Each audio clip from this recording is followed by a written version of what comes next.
सुबह का समय था और शहर की कलेक्टर कविता शर्मा एक सादे सूती साड़ी में बिना किसी सुरक्षाकर्मी के पैदल ही मुख्य बाजार की ओर जा रही थीं।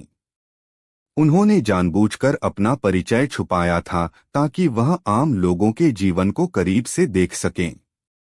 उनकी नजर एक छोटे से चाय के ठेले पर पड़ी। वहां एक बुजुर्ग करीब 60 साल के दुबले पतले काका चाय बना रहे थे।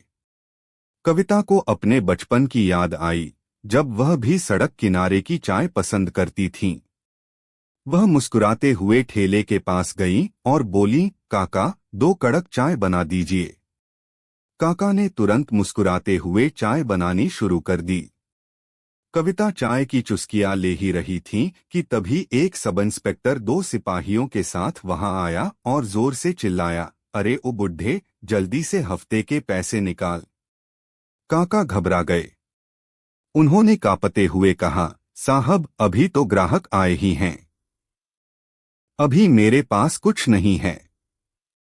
शाम को ले जाइएगा। यह सुनकर इंस्पेक्टर आग बबूला हो गया। उसने बिना कुछ सोचे समझे काका के गाल पर जोरदार थप्पड़ मार दिया। यह देखकर कविता शर्मा का खून खौल उठा। वह तुरंत आगे बढ़ी और सख्त आवाज में बोली, रुकिए इंस्पेक्टर, आप इन्हें किस बात के पैसे मांग रहे हैं और किस हक से आपने इन पर हाथ उठाया है? इंस्पेक्टर ने घूरते हुए कविता से कहा, तुम कौन होती हो बीच में बोलने वाली? ज्यादा बोलेगी तो अभी यहीं गिरफ्तार कर लूंगा। कविता ने गुस्से में जवाब दिया, आप जो कर रहे हैं वह बिल्कुल गलत है। कानून आपको गरीबों से वसूली करने का अधिकार नहीं देता है। आपको इसका अंजाम भुगतना पड़ेगा। यह सुनते ही इंस्पेक्टर ने आपा खो दिया और कविता के गाल पर भी एक जोरदार थप्पड़ जड़ दिया।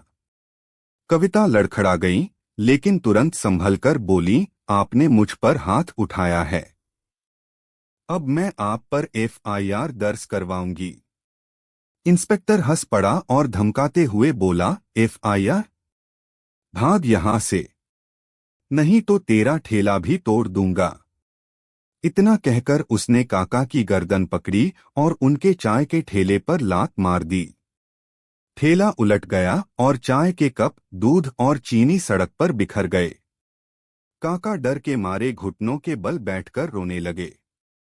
इंस्पेक्टर जाते जाते धमकी देकर गया, शाम को फिर आऊंगा, पैसे तैयार रखना।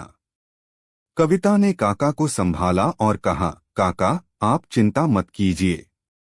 अब इन पुलिस वालों को सबक सिखाना मेरा काम है। कलेक्टर की वापसी।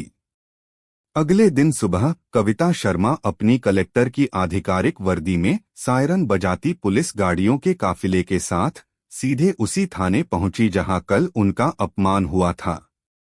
थाने में मौजूद इंस्पेक्टर और बाकी सिपाही कलेक्टर को वर्दी में देखकर पत्थर के बुत बन गए।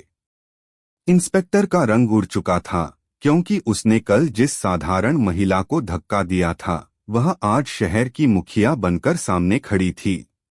कविता शर्मा ने ठंडी लेकिन सख्त आवाज में कहा, तुम दोनों ने गरीबों पर जुल्म ढाया है, कानून की मर्यादा तोड़ी है।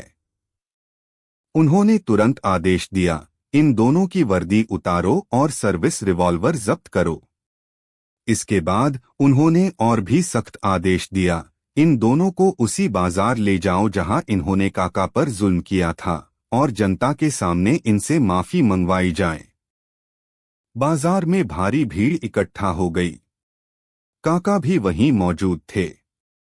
कविता ने भीड़ के सामने कहा, याद रखो, जो गरीबों का हक मारता है उसका यही हश्र होता है।